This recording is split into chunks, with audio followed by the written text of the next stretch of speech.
আসসালামু আলাইকুম এভরিওয়ান, সবাই কেমন আছেন? আশা করছি সবাই ভালো আছেন। আলহামদুলিল্লাহ, আপনাদের দোয়ায় আল্লাহর অশেষ রহমতে আমি আছি ভালো।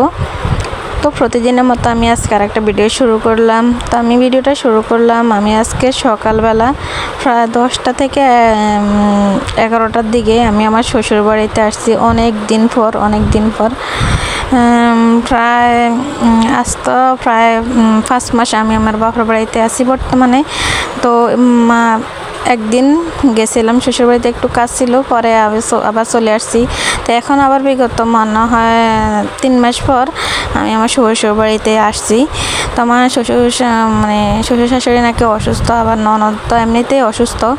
তো তাদেরকে দেখার জন্য আসছি, আর এমনিতে আমার একটু কাজ ছিল, তার কারণে আমি আসছি। তো এই তো আসার পরে দেখতেছি আমার শাশুড়ি মা রান্না করার জন্য সব কিছু গুছিয়ে নিয়েছিল।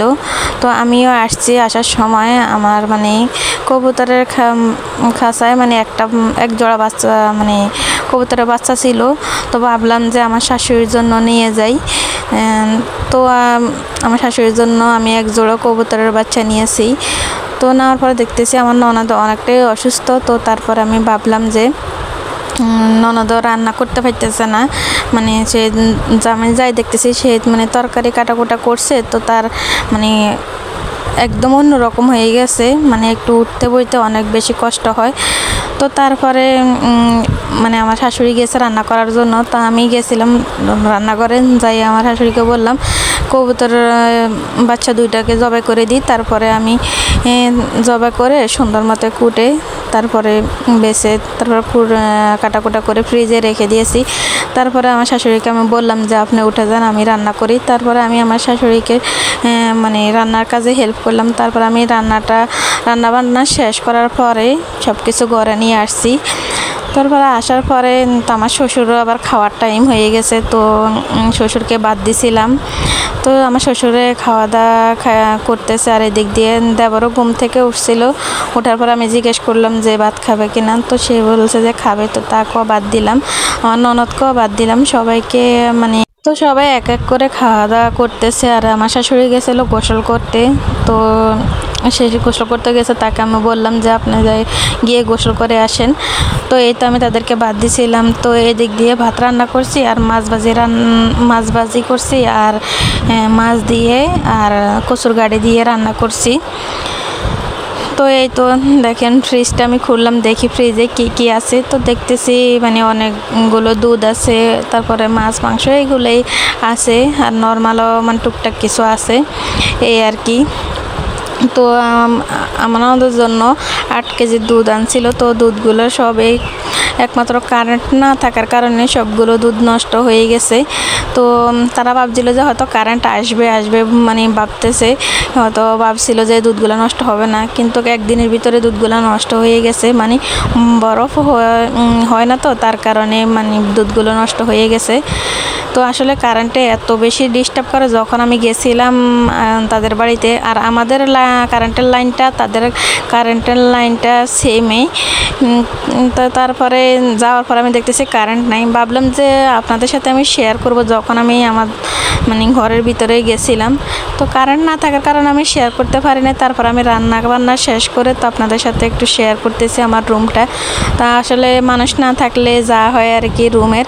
তো আমার রুমটা পুরাই অগোছালো ছিল, আর ননদ ওই দিক দিয়ে অসুস্থ, সেও পারে না যে রুমটা একটু সুন্দর মতো গুছিয়ে রাখতে। যদি সুস্থ হতো তাহলে সে রুমটা সুন্দর মতো গুছিয়ে রাখতো। এখন সে নিজে অসুস্থ, সে আর কি গুছিয়ে রাখবে। আর আমার শাশুড়ি মা তো সে আসলে সবাই রুম মোটামুটি গুছিয়ে রাখে, কিন্তু আমি আজকে যাই দেখি যে আমার রুমটা একদমই কোনো কিছুই মশা নাই, একদম সব অপরিষ্কার হয়ে রয়েছে, সব কিছুর দাগ পড়ে গেছে।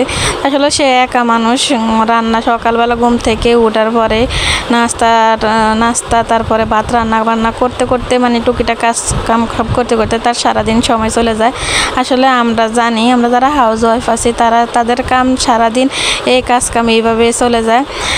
তো এই দিক দিয়ে মানে তো তার কারণে হয়তো বা আমি ভাবলাম যে পরিষ্কার করতে পারে না। তো যেহেতু আমি গেছিলাম অল্প কিছুক্ষণের জন্য, তো এই ফাঁক দিয়ে আমি ভাবলাম যে ড্রেসিং টেবিলটা একটু পরিষ্কার করে ফেলি, কারণ ড্রেসিং টেবিলের উপরে অনেক বেশি ময়লা হয়ে গেছে, অনেক বেশি একদম কি এক অবস্থা হয়ে গেছে। তো আমি একটু ন্যাকড়া নিয়েছিলাম, নিয়ে একটু পানিতে ভিজিয়ে তো এখন আমি ভালো করে ড্রেসিং টেবিলটা পরিষ্কার করে তো রেখে আসছি। মোটামুটি পুরো রুমটা আমি সুন্দর মতো গোছাই নাই, কারণ আমি বেশিক্ষণ সময়ের জন্য যাই নাই, অল্প কিছুক্ষণ সময়ের জন্য গেছিলাম।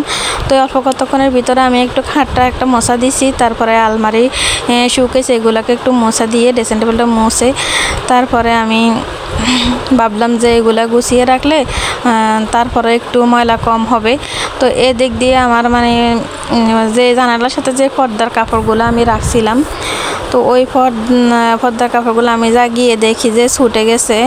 তো আসলে এতটা বেশি স্ট্রংভাবে লাগে নাই, তার কারণে হয়তো মানে এভাবে ছুটে গেছে। তো তারপরে আমি খুলে নিয়ে আসছি, এই তো দেখেন সব ময়লা একদম ভরে গেছে।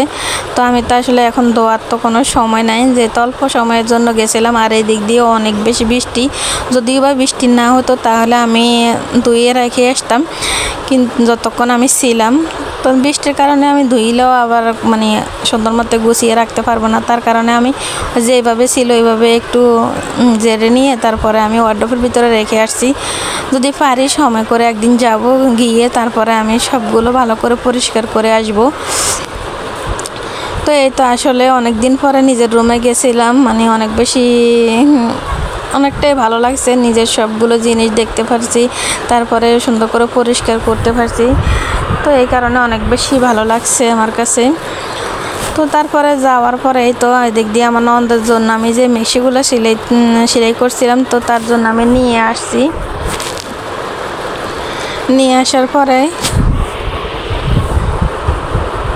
তো আমি যাওয়ার পরে মানে আমার শাশুড়ি মা আমাকে মানে কিছু কথা বলছিল যে আমি যে ভিডিও বানাই অথবা টিকটক করি ওইগুলোর মধ্যে কিছু কিছু কথা মাঝে মধ্যে আমি বলি, আসলে চক্র বসে করে কাউকে আমি ইঙ্গিত করে বলি না, কিন্তু অনেকে ভাবে যে তাদেরকে ইঙ্গিত করে বলি।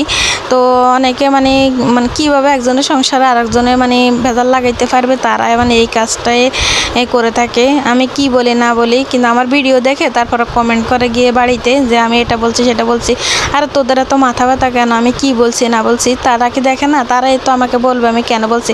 আর আমি যে ভিডিও বানাই তারা তো সবই জানে, ঠিক আছে। তো তারা জানার পর তাদেরকে আমি একদিন বলছি যে আমি হয়তো আপনাদেরকে কখনো কোনো কিছু যদি বলে থাকি ইঙ্গিত করে বলে নেই, জাস্ট আমি ভিডিও বানানোর জন্য যত মানে যা করার জন্য যা করার অথবা যা বলার আমি বলবো, এটা আপনারা কোনোদিনও মাইন্ড করবেন না যে আমি আপনাদেরকে ইঙ্গিত করে বলছি। তো কিছু কিছু মানুষের এতটা বেশি মাথা ব্যথা, তারা মানে আপনাদেরকে এটা বলছে মনে হয় আপনাদেরকে ওইটা বলছে, মানে তারা শুধু আসছে কিছু এইসব কুটনামি লাগানোর জন্য। তো আমি জানি যারা যারা আমার ভিডিওগুলো দেখে আমার নিজেদের মানুষরা অথবা যাদের সাথে আমাদের সাথে টিকটকের সাথে অ্যাড আছে, তো আমি তাদেরকে তো চিনি কার কার সাথে আমার সাথে অ্যাড আছে, ঠিক আছে। তো আমি তারাই তো বলে, আর তো অন্য কেউ বলে না, ঠিক আছে। তো আসলে লোকগুলোকে আমি কিছু কিছু লোককে হয়তো এমনিতেই মিশি, কিন্তু মন থেকে আমি ঘৃণা করি, কারণ কি লেগে মানে তারা এতটা নিকৃষ্ট। এগুলো আবার বলার কি আছে, একটা মানুষ ভিডিও করতে হলে সে ভালো বলবে খারাপ কেউ বলবেই, সবাই তো আর ভালো দিকটা দেখে না, সবাই তো আর খারাপ দিকটা দেখে না। তার ফ্যামিলি যদি মানে নিতে পারে তাইলে তাদের সমস্যা কোন জায়গার মধ্যে। তো আমি আসলে এ বিষয়ে আরেকদিন মানে কথা বলবো। তো এদিক দিয়ে আমি চলে আসছি ছাদে আসার পরে আমি ভাবলাম যে আমি একটু ছাদে গিয়ে, আমি যে দিনে আসি আমি সবসময় আমার একবার হলো ছাদ বাগানটা দেখি যে কেমন হয়েছে। তো অনেকগুলো মরিচ গাছ মারা গেছে, 2-3টা মরিচ গাছ হয়তো বা মারা গেছে, আর প্রায় 1টা বছরের উপরেও হয়েছে এই গাছগুলোর। তো তার কারণে এই তো গাছগুলো আস্তে আস্তে মারা যাইতেছে। তো যদি আবারও পুনরায় মরিচ গাছ রোপণ করে দিতাম তাহলে এতদিন আরও অনেক বড় হয়ে যেত, যেহেতু আমি নাই এখন এগুলো কে করবে। তারপরে মোটামুটি আমার শাশুড়ি মা যতটুকু করে অতটুকুই আলহামদুলিল্লাহ। তো সেই দিক দিয়ে লাউ গাছ রোপণ করছে, তারপরে জালি কোড়মা গাছ রোপণ করছে। আর যে মরিচ গাছগুলো দেখতেছেন এগুলো আমার আগের, এই বেগুন গাছগুলো আমার আগের, তারপরে সবগুলো আমার আগে, শুধু আমার শাশুড়ি মা আবার নতুন করে এই যে লাউ গাছগুলো রোপণ করছে। আর এদিক দিয়ে কি বলে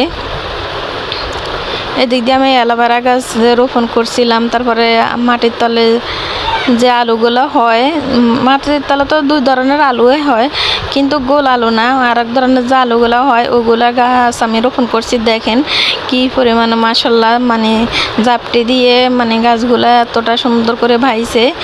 তো আমার কাছে দেখে অনেক বেশি ভালো লাগছে বাগানটা দেখে।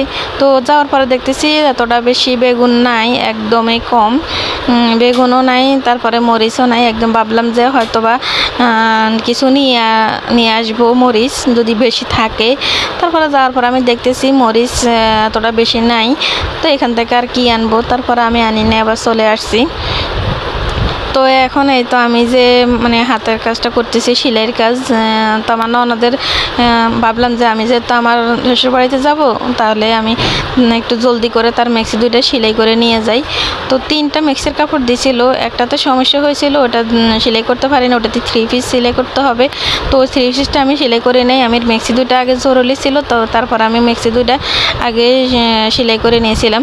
তো আমি একটা ভিডিওতে বলছিলাম যে মানুষ একটু এই যেদিন মেক্সির ভিডিওটা আমি, কারণ যে জামা কাপড়ের যে কাপড়গুলো দিয়েছিল আমি একটা ভিডিও বানাইছিলাম, আমি একটু টাইটেল দিয়েছিলাম যে মানুষ প্রয়োজনে আমাকে পড়ে, মানে এই ধরনের কি একটা জানি লিখছিলাম, আর অতটা মনে নাই।